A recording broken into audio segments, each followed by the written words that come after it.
자, 지난 시간에 서성원 선생님 통해서 2시간 교육학교의 중요성에 대해서 말씀을 들으셨죠. 자, 오늘 5월 달에는 이제 내가 반을 맡았다라는 그 전제하에 그 반을 내가 어떻게 운영해 갈 것인가는 굉장히 실제적인 부분 되겠습니다. 그래서 제목을 성장하는 우리 반 만들기라고 이렇게 제목을 지었습니다. 성장한다. 성장한다는 얘기는 다른 사람과 비교하는 게 아니고 나 자신과의 비교죠. 어제의 모습보다 오늘이 더 성장해가는. 그래서 우리 아이들이 커가듯이 우리 반도 같이 커가는 이런 주제를 가지고 하게 되겠고요. 부제로는 반 목회의 운영과 실제 교회에서 장로들이 하는 일이 이제 목회하는 일이다라고 해요. 그래서 때로는 목회자라고 부르기도 하는 것을 들어봤을 겁니다. 여러분들도 바로 반을 맡았다는 얘기는 여러분들도 목회를 한다라는 개념입니다. 대상이 좀 다를 뿐이고 내가 또 목회하는 인원이 좀 다를 뿐이지 장로들이 하는 것과 여러분들이 하는 역할은 동일하다라는 거예요. 왜냐하면 아이나 어른이나 인격의 차이가 없이 다 동등하잖아요. 그래서 우리가 또 한 명이나 만 명이나 그 인격의 소중함은 다 동등합니다. 그래서 반목회를 한다는 것은 여러분들이 이제 목자의 삶을 살아간다. 한 영혼을 책임져 본다라는 그러한 개념으로 여러분들이 좀 기억을 해주시고 이것을 어떻게 운영하고 해나갈 것인지에 대해서 이제 나눠보려고 합니다. 그 교육과정이라고 하는 거 얘기 들어봤죠? 교육과정. 교육이 이루어지기 위해서 있어야 되는 것이 크게 3가지가 있습니다. 교육이 일어나는 상황, 이것에는 꼭 3가지 요소가 들어가 있는데, 첫 번째가 뭐예요? 학교 교육은 어디든 다 있어요. 첫 번째가, 교육 과정이 있어요. 교육 과정. 영어로는 여러분들이 커리큘럼이라고 합니다. 여러분 대학교 들어가면 그 커리큘럼에 따라서 여러분 학점을 따게 되어 있어요. 그냥 무작정 학점 따는 게 아니라 여러분들 그 과정들이 있어요. 그래서 제일 먼저 해야 될 것이 바로 교육 과정이다. 근데 교회에서는 어떤 게 교육 과정이에요? 교회에서는 뭘 가르쳐요? 성경을 가르친다고요. 그래서 교회 학교에서는 바로 교육 과정이 성경이다. 그리고 여러분들이 이제 대학교마다 과가 다 다르잖아요. 수학교육과 가면은 교육과정은 이제 수학교육이 되는 거고, 그걸 어떻게 가르칠 것이냐. 영역들이 나오겠죠. 또, 국어도 마찬가지고, 요즘 과가 참 재밌는 이름 있는 과가 또 참 많아지대요. 그런 과에마다 그 과에서 정한 커리큘럼 교육과정이 있어요. 근데 교회학교에서는, 영원한 진리인 하나님의 말씀, 성경이 교회학교에서는 유일한 교육과정이 되겠습니다. 이 교육과정이 이제 좀 더 재구성을 해서 아이들 수준에 맞춰서 나오는 것이 뭐라고 그래요? 공과라고 그래요, 공과. 그래서 우리 기린교회에서는 밀스턴에서 나오는 예배공과, 예수님을 배우는 아이들 예배공과가 있고, 중고등부는 모임교재 출판에서 만든, 카피시에서 만든 여러분들 새벽 그 공과가 있어요. 그러나 그것들은 주 교재가 아니고 보조 교재가 돼요. 주 교재는 뭐예요? 성경입니다. 성경. 교육 과정을 다뤄야 되고, 자, 그리고 이것만 있으면 되느냐? 이것을 둘이 연결시켜주는 두 주체가 있는데, 하나는 학생이 있고, 다음에 또 하나는 교사가 있어요. 자, 여러분들이 대학교 내에서 이게 수업 강의를 받다 보면 이 3가지가 같이 맞물려 있어요. 수업하시는 교수님이 계시고, 여러분 배우는 학생이 있고, 또 거기 배우는 커리큘럼이 있고, 이 3가지가 일어나는 곳은 어디든지 교육이 일어날 수 있어요. 가만히 보니까 뭐가 빠진 것 같아요? 뭐가 빠져 있는 것 같아요, 여기서? 굉장히 중요한. 그래서 장소가 빠져 있죠. 또 뭐가 빠져 있어요? 또, 육하원칙에 생각해보면. 시간도 빠져 있어요. 장소도 빠져 있고, 시간도 빠져 있지만, 교육은 일어날 수 있다는 얘기예요. 다시 말하면, 교육이라는 것은 정해진 장소, 정해진 시간에서만 일어나는 건 결코 아니다. 교육은 이 구성요소 3개의 구성요소가 있으면 어디든 언제든 일어날 수 있는 게 교육이다라는 거예요. 이곳에서만 또 강의실에서만 주일학교 시간에만 이루어지는 게 아니고 교사와 학생이 만나서 이 교육과정을 운영해 나가며 그것을 가지고 이야기하게 되면 그것도 교육이 일어나고 있는 장소다. 그래서 지난번에 얘기할 때 교회 교육은 교회에서만 하는 교육이 아니다. 주일학교라고 해서 주일에만 하는 학교가 아니다 라고 말씀을 드렸던 것이 교육에는 이 세 가지가 있는데 이 세 가지는 시간과 장소를 초월해서 가능한 부분이다 라는 겁니다. 그래서 가르치는 사람과 배우는 사람 그리고 그 중간에 매개체가 있으면 언제든지 일어날 수 있다. 이 세 가지가 건강하면 그 교육은 참 잘 된다라고 얘기를 할 수 있어요. 이 세 가지가 핵심인데 우리 반에서 이 세 가지가 잘 되어 있으면 이것은 참 잘 되어지고 있다. 또 교회 학교도 마찬가지 반이 아니라 우리 초등부, 중등부, 고등부, 청년부까지 그 교육에서 이런 것들이 잘 되어지고 있으면 건강한 반이다라고 얘기를 해줄 수 있다는 거예요. 자, 그러면 그래서 이 세 가지를 가지고 이제 볼 건데 오늘은 두 가지를 볼게요. 성경하고 학생에 대한 측면에서 보려고 합니다. 먼저 성경에 대한 이 측면을부터 시작하려고 하는데 우리 아이들 하나님 말씀을 듣고 싶어 할까요? 듣기 싫어할까요? 어떨 것 같아요? 여러분은 어때요? 여러분 하나님 말씀이 듣고 싶어요? 그냥 들어야 하니까 들어요? 네. 한 명? 듣고 싶어요. 자, 그런 마음이 아이들에게는 있는데 그래서 실제로 어린이 캠프를 할 때 아이들한테 때로 설문조사를 해봐요.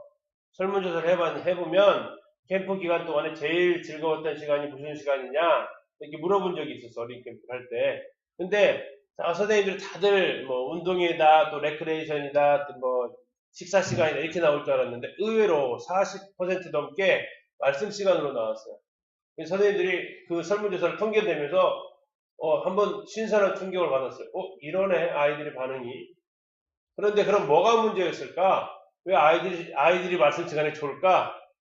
아이들이 싫어하는 것은 이 진리가 싫은 게 아니고 이 진리를 질리게 만드는 게 싫어요. 진리를 질리게 만드는 게 뭘까? 진리 같지 않게 전하는 거. 진리를 진리처럼 전하지 않는 거. 다시 말하면 말씀을 전하는데 전혀 준비된 사람이 아닌 그냥 막 즉석에서 전해지는 이런 말씀들이 오히려 하나님의 말씀에 대한 이 목마름을 아이들이 호소를 하고 있더라는 거예요. 자, 같이 한번 읽어봅시다. 사무엘상 3장 1절입니다. 시작. 아이 사무엘이 엘리압서 여호와를 섬길 때에는 여호와의 말씀이 희귀하여. 자, 여호와의 말씀이 뭐하다고 했어요? 희귀가 뭐예요? 희귀. 많다 그럼 많다 적다. 적다. 굉장히 적은 것을 희귀하다라고 그래요. 굉장히 적어. 하나님의 말씀이 굉장히 적었던 시대다라고 얘기를 하고 있어요. 여호와를 섬기는데 하나님의 말씀이 희귀해. 그럼 하나님의 말씀이 희귀하면 사람들이 무엇으로 여호와를 섬길까? 어떻게 여호와를 섬길 수 있을까? 하나님 말씀이 희귀한데 뭘로 섬겼을까? 나만의 방식으로 섬겨. 하나님의 말씀이 희귀하면 하나님을 섬기는데 어떻게 섬기냐면 내 스타일대로 섬기는 거예요. 그러면 사람들이 하나님을 섬기는 모습은 어떨 것 같아요? 자, 비슷할 것 같아요? 굉장히 다를 것 같아요? 굉장히 달라요. 왜? 다 내 마음대로 섬기니까. 자, 10계명에 보면 두 번째 계명이 뭐예요? 두 번째 계명이 너를 위하여 우상을 새겨서 만들지 말라라는 거예요. 우상의 특징은 뭐예요? 첫 번째는 자기를 위한 거고 두 번째는 새기는 거예요. 자, 새기는데 여러분들 여러 가지 그 우상들을 보면 우상들의 모양이 어때요? 비슷해요? 달라요? 굉장히 달라요. 종교마다 다 모양이 달라요. 왜 그럴까? 자기들이 만들고 싶은 모양의 신의 표정을 만들어가요. 자기가 만들고 싶은 만큼의 신의 능력을 만들어가요. 그래서 그리스 로마 신화나 이런 신화들을 보면 거기에 있는 신들이 참 능력들이 내가 추구하는 그런 능력들을 가지고 있어요. 다양하게. 굉장히 다양해져요. 하나님의 말씀 희귀하면 사람들은 각자 자기 방식으로 하나님을 만들어서 섬겨요. 나는 자유자다. 하나님을 안 믿는 사람들이 나는 자유자다라고 얘기할 수 있어요. 그러나 그것은 잘 모르는 얘기고 사람은 자유롭지가 않아요. 사람은 하나님을 섬기든지 하나님 이해의 것을 섬기든지 해요. 심지어는 그게 자기 자신일 수도 있어요. 그러나 여러분들 살아가다 보면 여러분들의 마음도 여러분들 스스로 컨트롤이 안 될 때가 있을 거예요. 좀 사랑해야죠 하는데 사랑이 안 되고, 잊어버리자 하는데 잊어버리지 않을 때가 있단 말이에요. 이게 자기 자신도 컨트롤 못하는 자기 자신을 믿고 살아가. 자, 그 이유가 뭐냐? 하나님의 말씀이 희귀했기 때문에 그래요. 최근에 여러분들 하나님 말씀에 대해서 깨달았던 말씀이 어떤 것이 있는가 한번 생각을 한번 해보세요. 그리고 최근의 말씀들이 내 삶에 영향을 준 말씀은 뭐가 있나? 뭘 하려고 했는데 그 말씀으로 인해서 내 선택이 바뀐 거. 또 안 하려고 했는데 말씀에 의해서 내가 하는 거. 자, 이때도 희귀했다고 하지만 여전히 이때도 흔히 말하는 모세의 경우는 존재했던 시대예요. 없었던 때가 아니라고요. 있었지만 희귀한 거예요. 오늘날도 마찬가지죠. 성경이 없어서가 우리가 안 듣는 게 아니고 성경이 여전히 있고 또 주일날 이런 강단을 통해서 말씀이 여전히 전파되지만 여전히 내 마음에 말씀이 희귀할 때가 있어요. 머릿속에 있는 말씀이 하나도 없고 기억에 남는 말씀이 하나도 없고 내 삶에 영향주는 말씀이 하나도 없을 수 있다고. 없어서 희귀한 게 아니고 내 삶 속에 하나님의 말씀이 영향력을 미치지 않을 때 그건 굉장히 희귀한 상황이 갈 수가 있어요. 자, 그러면 아모스 시대는 이제 이스라엘이 멸망이 갈 때쯤에 하나님께 보낸 선지자가 아모스인데요. 자, 같이 한번 더 읽어보겠습니다. 시작. 양식이 없어 두림이 아니며 물이 없어 바람이 아니요 여호와의 말씀을 듣지 못한 기갈이라. 자, 기갈이 뭐예요? 기갈. 주림과 목마름. 이것을 기갈이라고 해요. 줄이다는 얘기는 배고픔이죠.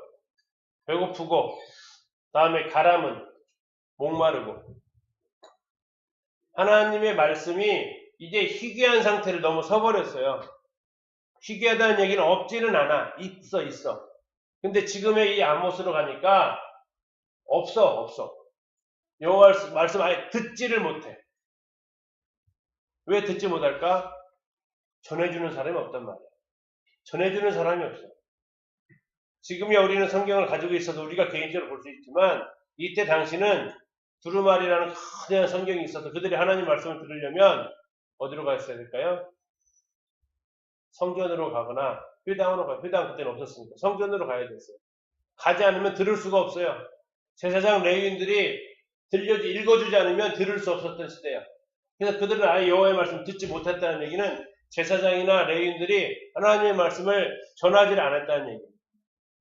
그래서 그들이 뭐하고 있었냐? 줄이고 목마르고 있었다. 그들은 하나님의 말씀을 싫어하는 게 아니라 들려주지 않았다는 얘기예요. 자, 한 구절 더 보면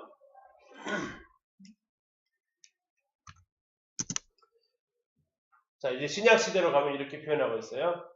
제가 읽을게요. 때가 이르리니 사람이 바른 교훈을 받지 아니하며 귀가 가려워서 자기의 사욕을 따를 스승을 많이 두고. 상황이 좀 달라졌어요. 자, 상황이 달라졌는데 이때는 이제 말씀이 전해졌을까 안 전해졌을까? 세 번째 상황은 네, 전해졌어요. 사람이 바른 교훈을 받지 않는데요. 받지 않았다는 얘기는 주는 사람이 있었다 없었다? 있었다는 얘기예요. 받지 않았으니까 줬다는 얘기예요. 줬는데 하나님의 말씀에 바른 교훈을 줬는데 안 받아. 그리고 안 받고 뭘 추구해요? 네, 자기의 사욕을 따를 자기가 원하는 것만 들어. 자기가 듣고 싶은 것만 들어. 이 귀가 가렵다고 이렇게 얘기해요. 자기가 원하는 것만 골라 듣는 거예요. 이제는 말씀이 있기는 있는데 하나님의 말씀이 전파되는데 하나님의 말씀을 전체로 다 듣는 게 아니라 골라서 먹어. 편식에. 근데 그 편식은 정말 몸에 해로운 것만 먹는 거죠. 인스턴트 이런 것만 먹는단 말이에요. 그것처럼 사람들이 자기의 사욕, 개인적인 욕심을 따라 스승을 많이 해요. 그래서 하나님의 말씀이 아닌 그 말씀은 이제 거절하는 상태예요. 그리고 다른 것들을 추구하는 상태에 가요. 그래서 뭐예요? 내 마음에 평안을 주기 위해서 하나님의 말씀을 보는 게 아니라 음악을 통해서 추구하고, 스포츠를 통해서 추구하고, 영화를 통해서 추구하고, 게임을 통해서 추구하고, 온갖 것들이 하나님의 말씀 대신에 자기의 욕심을 따를 것들을 추구하다 보니까 이제 하나님의 말씀을 안 받는 세대가 되어버렸어요. 자, 이 상황들은 전체적으로 암울해져 가요. 그런데 이것이 우리 아이들의 어쩌면 상태일 수 있다. 지난 세미나 때 그때 강사님 이런 얘기를 했어요. 기독교 초기에는 누구에 대해서 도전을 걸었냐면 예수 그리스도 그분에 대해서 도전을 했던 시대예요. 예수님이 뭔 하나님이냐, 예수님이 무슨 신이냐, 그리고 신이 어떻게 사람으로 오느냐, 이것에 대해서 계속해서 사람들이 시비를 걸었던 때가 기독교 초기예요.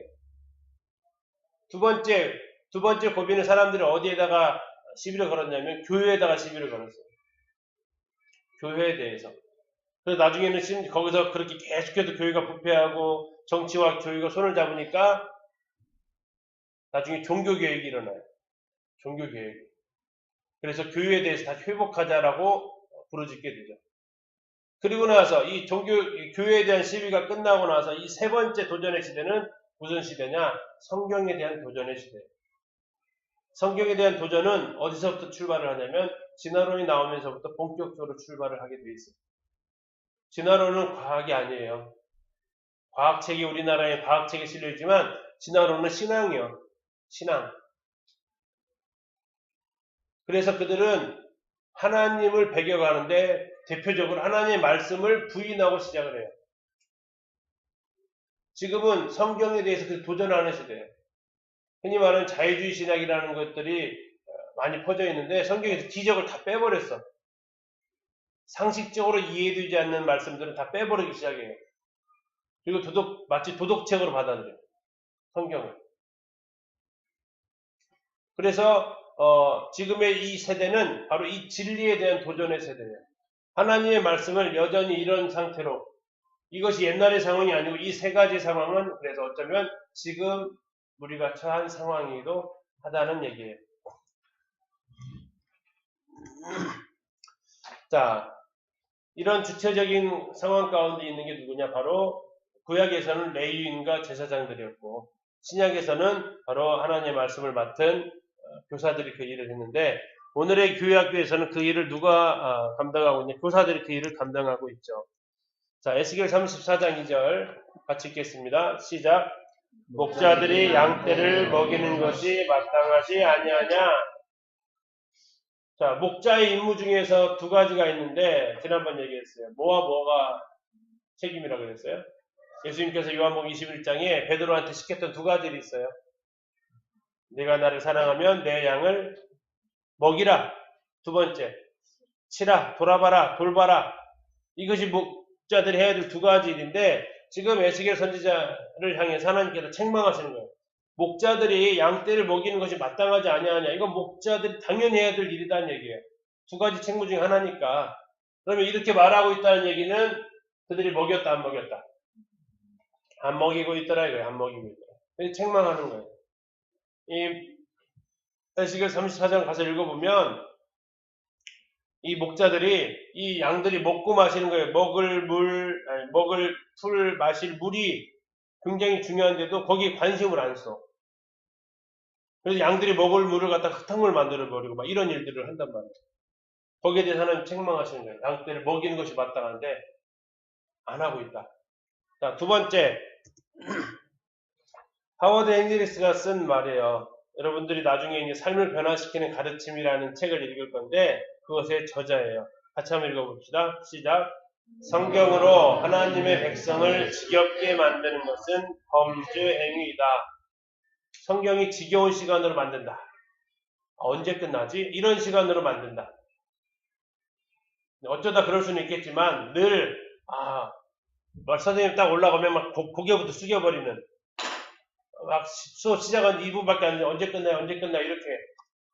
이 아이들의 상황일 수 있지만 교사가 그렇게 준비되지 않아서 한다는 것은 범죄 행위다. 그게 왜 범죄 행위냐?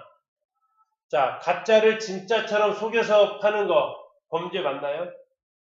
무슨 죄라고 그러죠? 저거 가짜를 진짜로 속이는 거? 그렇지, 사기지, 사기. 자, 금으로 씌워준대. 치과 가서 금으로 씌워준대. 근데 금이 아니고 정금이 아니고 합금 쓰면은 그걸 사기라고 한다고. 네, 사기야, 그건 사기.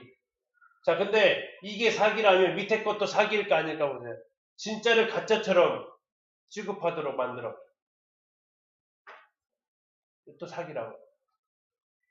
마치 가짜를 진짜처럼 하는 거나 진짜를 가짜처럼 하는 거나 이것은 똑같은 범죄라고.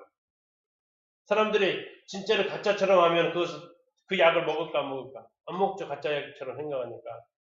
자, 우리는 이 세상은 뭘 충실히 하고 있냐면 이 세상은 이걸 굉장히 충실히 하고 있어요. 가짜가 진짜처럼 보여. 다시 말하면 저거 하면 행복할 것 같아. 저거 하면 대박 날 것 같아. 저거 하면 다른 사람들로부터 인정받을 것 같아. 저거 하면 진짜 잘 산다고 할 것 같아. 이런 것들을 가지고 가짜를 갖다 진짜처럼 소개해요. 뭐 대표적으로 연예계가 그렇고요. 또 스포츠계가 그렇고요. 정치계가 그렇고요. 경제계가 그래요. 돈만 있으면 행복할 것 같아. 명예만 있으면 행복할 것 같고 인기 있으면 행복할 것 같아. 근데 여러분들 알잖아요. 연예인들이 마약하고 하는 것들. 정치인들을 요즘 하는 거 한번 행태 보세요. 그게 그들이 참 복인가? 아니거든요. 그건 가짜란 말이에요. 근데 그들은 마치 이것이 진짜처럼 소개해요. 그리고 많은 사람들이 여기에 넘어가요. 그래서 자신들의 인생을 어디다 바치냐면 거기에 바쳐요. 돈 버는 것에 바치고 인기를 위해 바치고 명예 위해 바치고 권력 위해서 바쳐요. 그게 가짜인데 진짜처럼 속이는 거예요. 근데 이 세상은 이걸 아주 잘하고 있어요. 영업을 아주 잘해. 근데 이 밑에 거 진짜인데 하나님의 말씀이 영원한 진리인데 우리는 이것을 진짜처럼 여기게 만들어야 되는데 이걸 자꾸 가짜처럼 사람들이 여기게 만들어요. 이것도 우리가 잘하고 있는 것 같아요. 이건 잘 못해야 돼요. 이건 잘 못해야 돼요. 진짜로 여기게 만드는 것이 우리에게는 정말 중요하다. 그래서 교사들이 하나님의 말씀을 전할 때 절대 하지 말라는 말이 있어요. 전에 이제 교사들을 그 전체 말씀할 때 어떤 그 형제님이 말씀을 전하다 이런 얘기를 했어요. 그래서 이제 제가 형제님 교제를 좀 했었는데 이렇게 얘기했어요. 여러분 선생님이 지난주에 바빠가지고 말씀을 많이 준비 못했어요. 그래서 오늘은 빨리 하고 끝낼게 잘 들어주세요. 이렇게 얘기를 했어요. 어떻게 괜찮아요? 문제가 있어요? 문제가 있을까 얘기했겠죠? 무슨 문제가 있을까? 하다 보면 준비 못할 수 있잖아. 그죠? 그 준비 못할 수 있어. 근데 그걸 양심 고백을 대상을 잘못 전했어. 누구한테 그 양심 고백을 했어요? 아이들한테 했어요. 그럼 아이들이 이걸 말을 뒤집어 볼까요? 무슨 상황인가? 그럼 너희들은 어떻게 말씀을 전해도 되는 대상으로 된 거예요? 준비 안 해도 전해도 되는 대상으로 인정받은 거예요. 다시 말하면 아이들에 대한 자신은 양심 고백을 했지만 그럴 의도는 전혀 없었지만 그 말 속에 그 스무듯이 녹아 들어가 버렸어요. 두 번째는 뭘까요? 말씀은 준비 안 해도 준비를 대충 해도 전해주는 그것으로 만들어 버렸어요. 준비 못 할 수 있어요. 언제나 우리가 뭐 늘 충만할 수 있겠어요? 그러나 그건 누구한테 해야 될 고백이냐면 하나님 앞에 가서 무릎 꿇고 해야 될 거야. 하나님 앞에 가서 하나님 죄송합니다. 천하보다 귀한 아이들한테 말씀을 전해드리는데 제가 준비를 못했습니다. 영원히 변치 않는 천하보다 귀한 말씀을 전하는데 제가 준비를 제대로 못했습니다. 하나님 죄송합니다. 하나님 긍휼을 베풀어 주시고 은혜 베풀어 주셔서 짧게 전해지는 말씀이라도 아이들이 하나님의 말씀을 한 말씀이라도 간직하게 해주세요. 그렇게 기도하고 얘기하면 괜찮아요. 숨기란 얘기 아니고 우리 그 앞에서 지난주 선생님이 말씀을 많이 준비했다. 이건 거짓말이지. 그 얘기는 안 해도 괜찮다고. 그러나 하나님의 말씀을 아무렇게나 준비 안 하고 전해도 된다. 또 그 대상이 아이들이니까 그렇게 해도 된다. 그것은 굉장히 잘못된 발언이라고. 하나님의 말씀 여러분들이 준비해서 가르치는데 정말 진짜처럼 해야 돼요. 말 억양도 진짜처럼. 더 진짜처럼 나오는 건 여러분의 표정이 정말 하나님 말씀 진짜처럼 전해야 돼. 딱 여러분들이 맛있는 것을 딱 먹었어. 딱 먹고 나서 제일 먼저 이게 진짜 맛있으면은 뭐가 달라져요? 여러분의 말투하고 표정이 달라진다고. 맛있다. 이렇게 하는 사람이 어디 있냐고. 야, 맛있다. 이렇게 말이 달라지고 표정이 달라진다고. 하나님의 말씀이 진짜라면 여러분들이 말하는 그 말에 힘이 있어야 되고 여러분들이 그 얼굴에 표정이 살아있어야 된다고. 근데 내가 전하는 사람 자체가 말에 힘이 없고 얼굴에 표정이 없으면 듣는 사람이 그걸 듣고 싶겠냐고. 전하는 사람도 감동을 못 준 말씀을 어떻게 받는 사람이 감동을 받겠냐고. 요리하는 요리사가 간을 보고 맛있다 해도 먹는 사람 따라서 맛이 다를 텐데 먹어봤는데 짜네. 근데 그걸 내놓으면 어떻게 되겠냐고. 다 짜지. 그래서 여러분 하나님의 말씀을 진짜처럼 전할 수 있어야 된다. 그건 무엇을 통해서 나타난다고요? 여러분의 표정과 여러분의 말을 통해서 그것이 그대로 전달되어야 된다. 진짜를 봤을 때처럼 여러분들이 그런 표정과 말로 해주면 좋겠다. 왜? 그것은 바로 하나님의 말씀은 무엇을 변화시킨다고요? 삶을 변화시켜요. 삶. D.N. 모디가 이런 얘기를 했습니다. 성경은 인포메이션을 위한 책이 아니라 트랜스포메이션을 위한 책이다. 정보 전달해가지고 한 가지 지식을 얻기 위해서 성경을 공부하는 게 결코 아니다. 성경을 공부하면 그 사람의 삶이 달라진다는 얘기예요. 삶이 달라지더라. 이게 기독교와 일반 종교와의 가장 큰 차이점 중에 하나예요. 예전에도 주일날 말씀을 드렸지만 아이언사이드라는 분이 불가지론자한테 도전했던 거예요. 불가지론자가 먼저 아이언사이드의 설교를 듣고 도전하죠. 나랑 공개 토론합시다. 1대1로 맞짱 토론 한번 합시다. 그때 아이언사이드가 그 연단에서 제안을 합니다. 당신이 범가지론으로 변화된 사람을 데려오십시오. 100명 데려오십시오. 나도 100명 데려가겠습니다. 말이 아니라 말싸움이 아니라 실제로 한번 승부해 봅시다.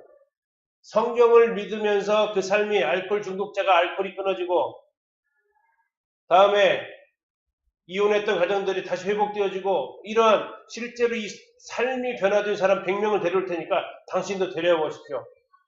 그렇게 많은 사람들 앞에서 공개적인 질문을 받고 공개적인 답변을 했어요. 그때 불가지론자가 어떻게 했다고요? 씁쓸한 미소를 지으며 가버렸다. 도전하지 못하고. 왜? 변화된 것이 없거든. 자신의 생각은 변화시킬 수 있었지만 삶이 변화되지 않다. 그래서 여러분들이 말씀을 준비할 때 1단계, 2단계, 3단계, 4단계가 있어요. 자, 1단계는 뭘로 가르치는 단계? 머리로 가르치는 단계. 그러면 뭐가 달라진다고요? 머리가 달라져요. 왜냐면 지식을 넣어줬으면 지식이 하나 더 생겼겠지. 두 번째, 이번에는 머리 플러스 가슴으로 가르치는 단계. 아이들에게 알게 할 뿐만 아니라 느끼게 해주는 단계. 알게 할 뿐만 아니라 반성하게 해주는 단계. 그것은 뭐가 같아요? 그 아이들이 가슴이 바뀐다는 얘기는 이제 반성을 하고 회개를 하고 이렇게까지 가요. 그 다음 플러스 삶으로 가르치는 것. 삶으로 가르친다는 얘기는 아까 했던 지, 정, 의까지 들어가는 단계. 다시 말해 인격이에요. 인격. 알고 느끼고 행동하게 가르치면 아이들이 알고 느끼고 행동하면서 삶이 바뀌는 단계입니다. 그러나 이것까지는 일반 학교에서 도덕 시간 내도 해요. 여러분 도덕 시간에 예를 들어 정직에 대해서 배운다 그러면 정직에 대해서 아이들이 정직의 중요성을 해요. 나는 정직했나 안 했나 반성하게 해요. 앞으로 나는 정직하기 위해서 어떻게 할 것인가 계획하게 해요. 학교에서도 여기까지 해요. 그러나 교회학교에서는 여기서 머물지 않아요. 어디까지 간다고요? 여기까지 가요. 아이들의 영혼이 바뀌는 데까지. 그래서 아이들을 영혼으로 가르치는 데까지 가요. 근데 많은 성경의 공과 시간이 여기서 많이 끝나요. 여기서. 여기까지 잘 안 가. 여기서 많이 끝나요.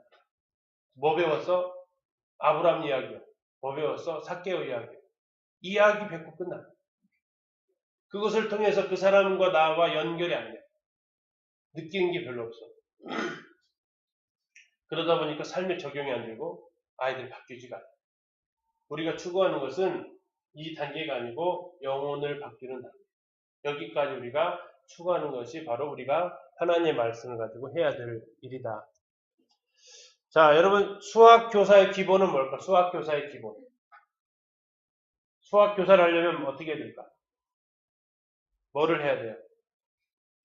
수학을 잘해요. 그렇죠. 수학 잘하는 게 기본이요. 사랑이 많은 게 기본일까요? 아니요. 수학을 잘하는 게 기본이라고.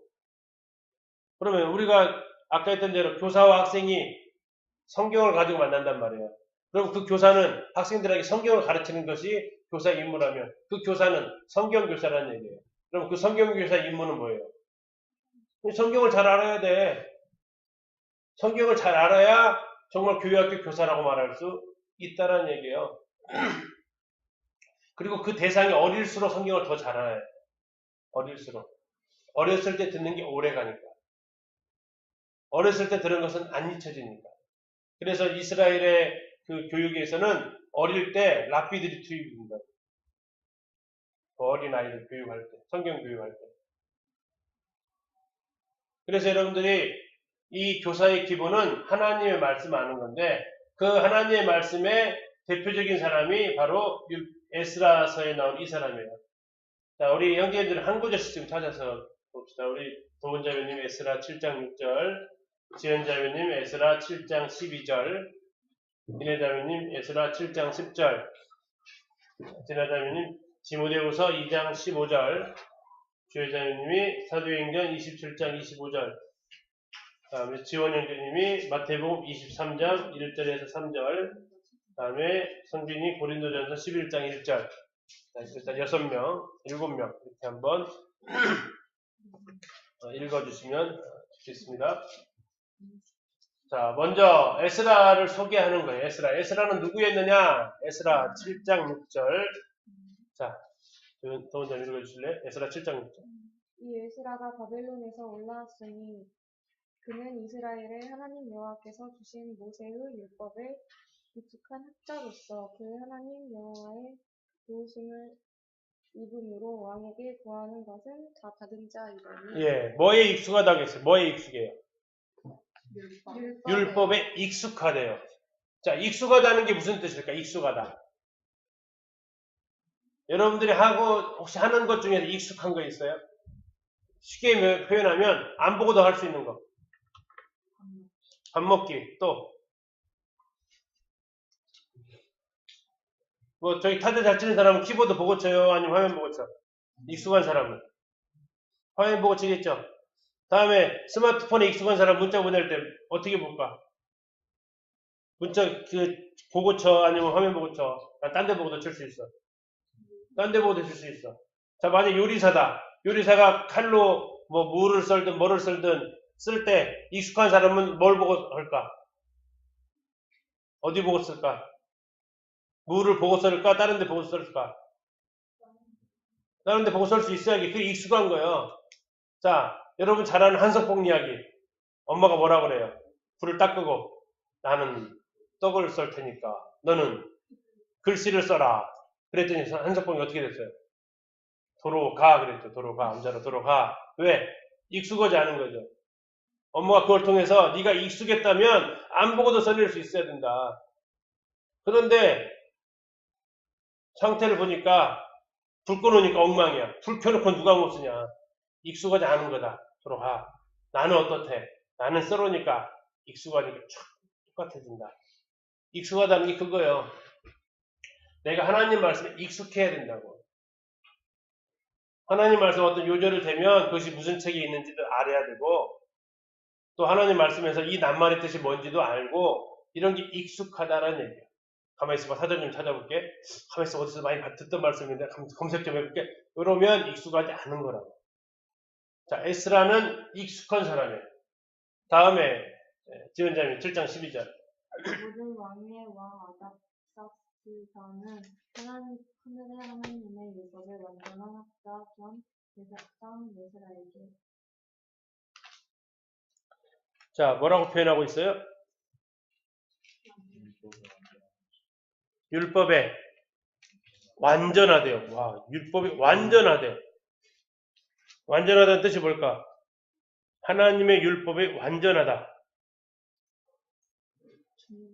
전문가죠, 완전히. 네. 딱 물어보면 바로바로 탁탁 튀어나오는 사람이죠. 이게 완전한 사람이죠. 근데 그가 무엇을 했는가 보세요. 자, 아까 율법에 익숙했고요. 율법이 완전했어요. 그러면 더 할 게 있다 없다? 더 할 게 없지. 근데 그가 뭐였냐면 7장 10절 이내자는 에스라가 여호와의 율법을 전가하여 주니라. 그를 이스라엘에게 가르치고 계시며. 자, 뭐 했대요? 첫 번째 에스라가 뭐 했대요? 명령. 연구했대요. 우와, 지금 어떤 사람이라고 했어? 율법에 익숙하고 완전한데 뭐 했대? 또 연구한대. 익숙하고 완전한데 연구한대. 그게 에스라의 모습이라고요. 이게 여러분들이 추구해야 될 우리들의 믿음의 선배의 모습이라고. 아, 저 정도면 뭔 성경을 더 읽을 필요가 있어. 저 정도면 뭔 성경을 연구할 필요가 있어. 하는 사람도 연구하는 게 성경이에요. 왜? 성경은 사람의 쓴 책이 아니고 하나님의 말씀이기 때문에 연구하고 연구하면 연구할수록 더 놀라운 거예요. 여러분들이 경험을 해봤을 거예요. 에스라가 익숙하고 완전한 사람이 연구했다면 우리도 당연하죠. 우리도 그래야지. 그럼 신약의 상황은 어떠냐? 신약에는 여러 동료를 통해서 보여주는데요. 자, 우리 지난달에 디모데후서 2장 15절.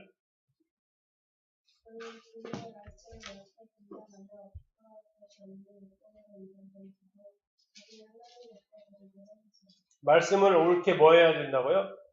분별해야 된다. 분별한다는 얘기는 전에 개혁 한글에서는 뭐라고 했냐면 분변한다고 돼 있어요. 분변이 조금 더 잘 된 번역인데 다시 말해 분변한다는 게 뭐냐면 여러분들 그 가위질 해봤어요? 가위질 할 때 어떻게 가위질해요? 그냥 막 잘라요? 아니면은 이게 도형을 미리 연필로 이렇게 그려놓고 잘라요? 그려놓고 잘라야 제대로 잘라지잖아요. 그 분변한다는 게 뭐냐면 연필로 이렇게 모양을 그렸으면 그 선을 따라서 정교하게 오려내는 것을 분변한다라는 거예요. 대충이 아니고 정확하게 금을 따라서 정확하게 그 하나님의 말씀의 의미를 찾아가는 것을 분변한다 그래요. 자, 두 번째 사도행전 27장 25절 주혜자매님.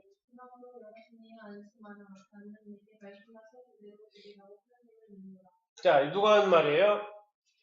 사도 바울이 한 얘기예요. 풍랑이 일어나니까 사도 바울이 안정시켜요. 안 죽는다.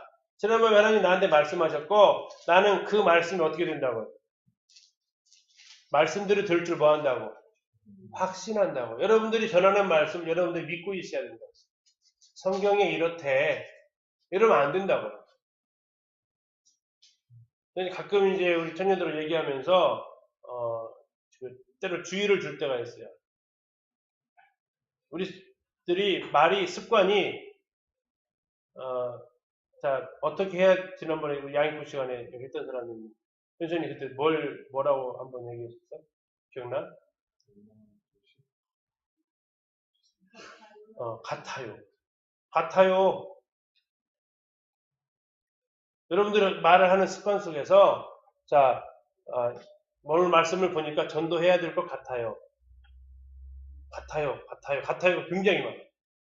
근데 왜 그런가 봤더니 우리 언어 습관이기도 하지만 그 철학을 연구한 사람이 이런 얘기를 하더라고요. 이게 바로 실존주의의 영향이다라고 얘기하더라고요.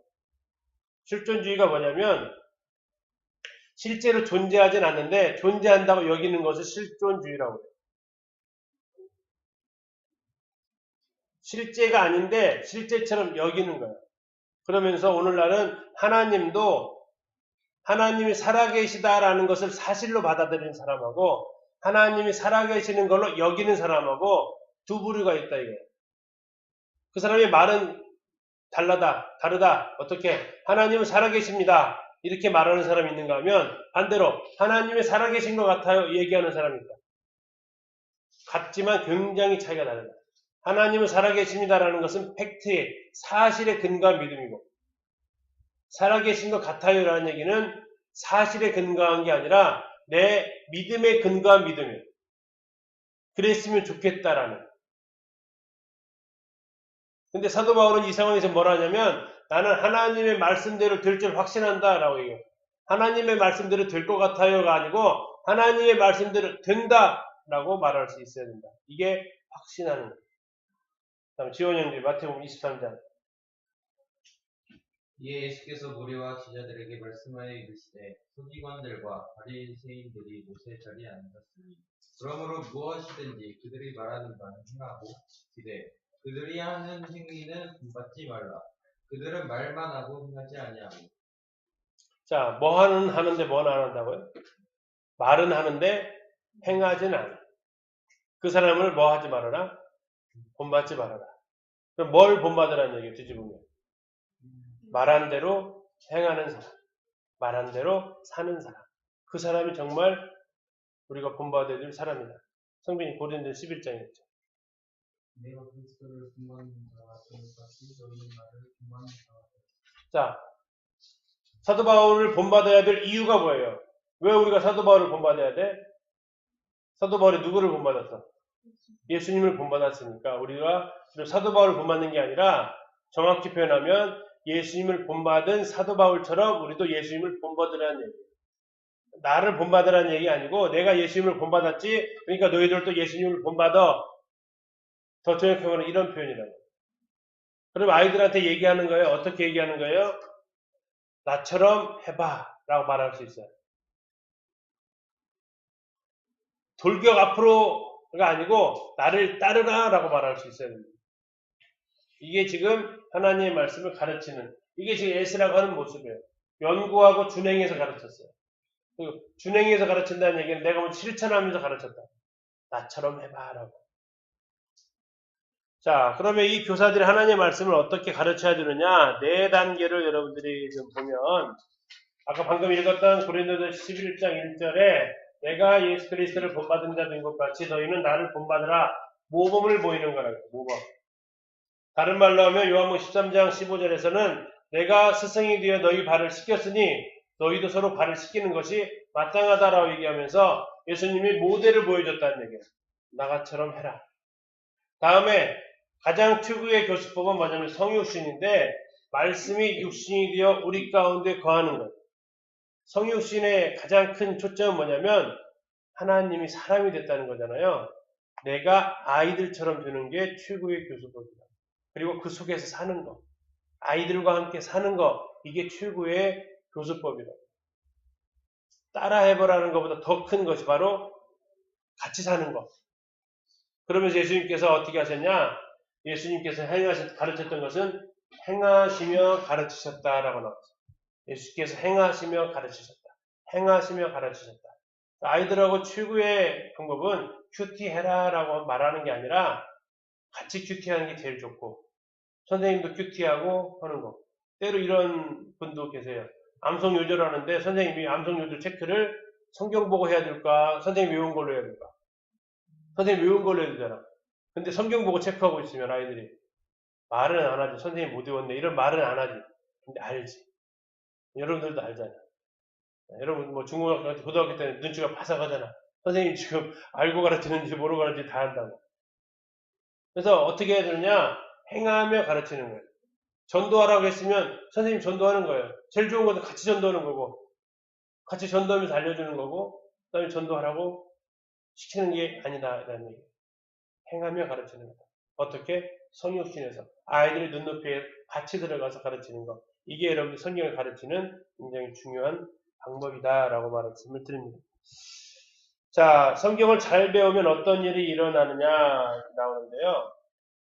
느헤미야 8장이 바로 그 실제를 보여주고 있어요. 성경의 그 실제를. 느헤미야 8장을 좀 봅시다. 성경까지만 해야 되겠다. 시간적으로. 느헤미야 8장.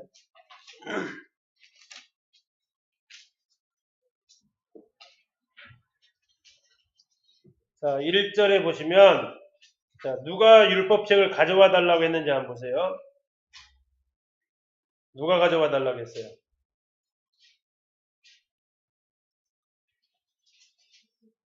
누가?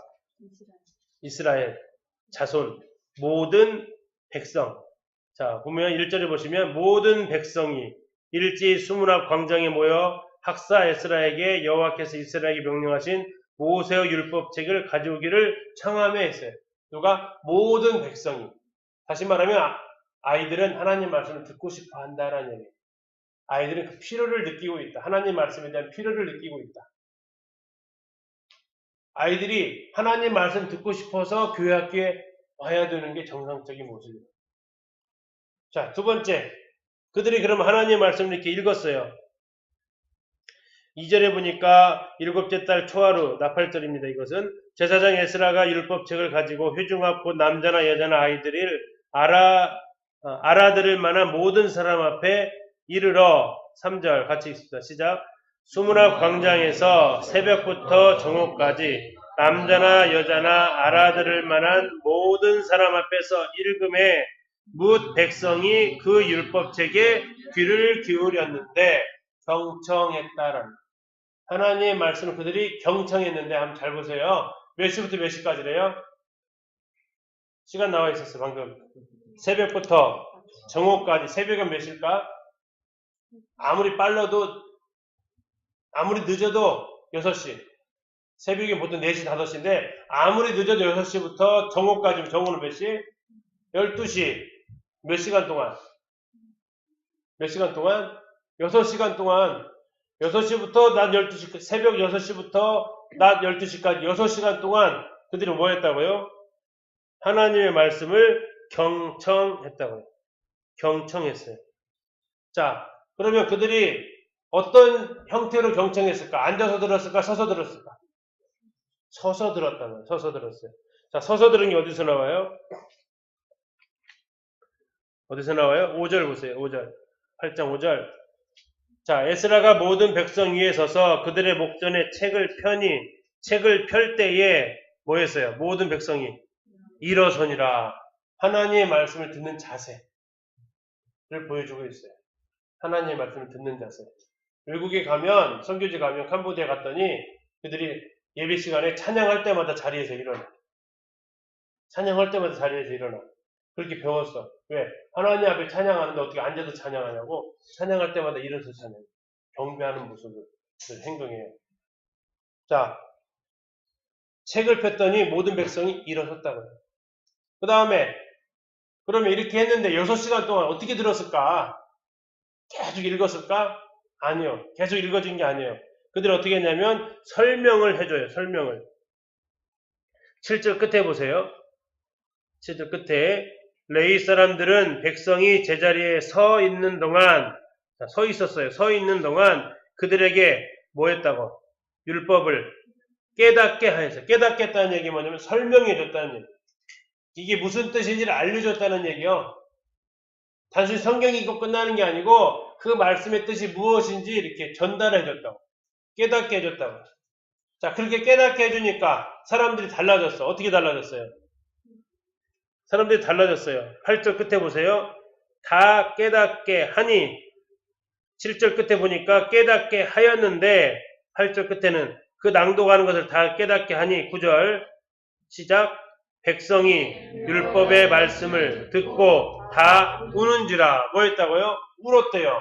울었다는 얘기는 뭐예요? 그 말씀이 반응하기 시작했다는 거예요. 하나님의 말씀을 듣고 반응하기 시작했는데 그 반응이 뭘로 나타났냐면 울음으로 나타났다고.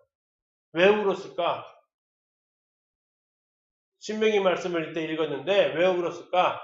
거기 보면 이런 말씀이 나와요. 너희들이 만약에 하나님 말씀에 불순종하면 너희들은 다른 나라가 와서 너희들을 잡아갈 것이다. 그리고 너희들이 만약 잡혀간 땅에서 회개하면 하나님께 너희들 다시 이곳으로 돌아오게 할 것이다. 근데 그들이 이것은 자신들이 직접 경험했던 내용이에요.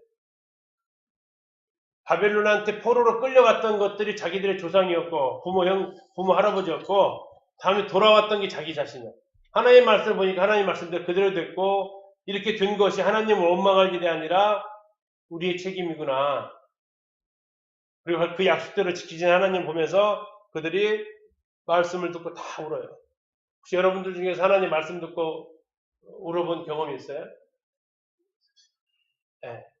그 있어야 정상이에요. 또 그 하나님 말씀 듣고 우는 게 아니라 굉장히 기뻤던 적이 있어요? 또 그 하나님의 말씀을 듣고 여러분들의 마음이 편안했던 적이 있어요? 또 그 하나님의 말씀을 듣고 여러분 가운데 막 내적 갈등이 막 일어날 때가 있어요? 이게 하나님의 말씀이 영향을 주기 시작하는 거예요. 하나님의 말씀이 영향을 주는 거예요. 하나님 말씀 내 속에 들어가가지고 마치 밥을 먹으면 내 속에 들어가서 포만감을 일으키는 게 당연하듯이 하나님의 말씀을 들으면 반응하게 되어 있는 그들은 지금 울음으로 반응하는 거예요. 이 가끔씩 강단에서 이렇게 말씀을 전하다 보면 전하던 분들끼리 쓰는 용어 중에 하나가 있어요. 스펀지 같아. 좋은 모습일까 안 좋은 모습일까? 좋을 때 표현을 써요. 마치 스펀지가 물을 빨아들이듯이 하나님의 말씀을 막 성도들이 빨아들이는 것 같은 느낌을 받을 때가 있어요. 또 때로는 이렇게 벽 같아. 그래서 무슨 의미입니까? 벽에다가 공을 딱 던지면 어떻게 돼요? 튕겨나오죠? 말씀을 전하는데 말씀이 다 튀어나오는 느낌을 받아요. 하나도 수용되어지는 사람이 없고 전하는 툭툭 튀어나와 이렇게. 그때 굉장히 힘들 때예요. 그래서 그럴 때는 무슨 벽 같아. 벽에다가 뭘 던지는 것 같아. 던지는 대로 다 튀어나와. 때로는 스펀지 같아. 전하는 대로 흡수해. 이 상황은 지금 뭐예요 그럼? 스펀지요 벽이요? 스펀지요. 하나님의 말씀을 듣고 아이들이 변하는. 그래서 캠프 같은 데 보면 이렇게 구원 상담을 아이들하고 할 때가 있어요. 그러면 제가 가끔씩 하는 것은 뭐냐면 아이들 표정을 보면서 상담을 해요. 표정을 보면 말씀을 듣는지 안 듣는지 알아요. 그러다가 때로는 정말 아주 그냥 짜릿한 경험을 하는 것이 그 상담으로 갈 때 여러분들이 표정이 웃으면서 갈까, 심각해서 갈까, 아니면 가기 싫어서 갈까. 두 번째 아니면 세 번째 대부분. 어거지로 왔거나 정말 두려움 가운데 온다고. 지옥 안 가고 싶어서. 근데 이렇게 해서 상담을 하면서 성경 보면서 계속 눈치로 아이들의 표정을 계속 봐요. 근데 어느 순간 얼굴이 확 펴지는 때가 있어. 정말 여러분 그런 경험 꼭 해보세요. 상담을 하는데 아이들 얼굴이 확 펴질 때가 있어. 그러면 99.9% 구원 받은 거예요. 하나님의 말씀이 속에 들어가가지고 마치 계속 콧물 나던 애가 감기약 딱 먹었더니 콧물이 쫙 멈추는 것처럼 쫙 얼굴이 펴질 때가 있어요. 하나님 말씀이 들어가면 반응하게 돼 있어요. 그들이 다 울어요. 자, 그 다음 그들이 거기에서 끝나느냐? 아니요. 그들이 그렇게 그 말씀을 듣고 울고 웃으면 어떻게 될까? 어떻게 될까? 13절 보세요. 그 이튿날 뭇 백성의 족장들과 제사장들과 레위 사람들이 율법의 말씀을 뭐 하려고? 밝히 알고자 하여. 밝히 알고 싶었어. 더 알고 싶었다고. 자, 그래서 어떻게 했냐면 그들이 하나님의 말씀을 뭐 해달라고 했을까? 더 들려달라고 한 거예요. 더 들려달라고. 17절 보세요. 18절로 봅시다. 18절. 에스라는 첫날부터 끝날까지 날마다 하나님의 율법책을 낭독했대요. 한 번에 말씀으로 끝난 게 아니고 어떻게 했다고? 날마다 했대요. 날마다. 이게 초막절이에요. 초막절 그 15절 끝에 보면 초막을 지으라고 나왔어요. 자, 이 사건 아까 얘기했을 때 이 사건은 7월 1일 날 있었던 사건이에요. 7월 1일. 7월 1일 그들은 굉장한 경험을 했어요. 하나님 말씀을 들으면서 울면서. 더 알고 싶었다고. 그러니까 7월 15일 날, 초막절은 7월 15일이에요. 7월 15일 날 초막을 짓고 대대적으로 하나님 말씀 집회를 열었어요. 일주일간 하는데 일주일 첫날부터 일주일 끝나는 날까지 계속해서 예수라는 말씀을 읽어줬어요. 그리고 설명해주고 백성들은 그걸 계속해서 듣고 하나님의 말씀을 알면 알수록 더 알고 싶은 거예요. 모르면 모를수록 관심이 없어지는 거예요. 그래서 그들은 날마다 하나님의 율법책을 읽고 하는 게 생활이 되어져요. 회복되어진 모습이에요. 여러분들 성경의 말씀에 대해서 익숙하고 능숙하기를 바라고요. 그리고 그걸 가지고 아이들한테 전하면서 아이들이 그 말씀을 받으면서 아이들이 마지막 단계로 가면 돼요.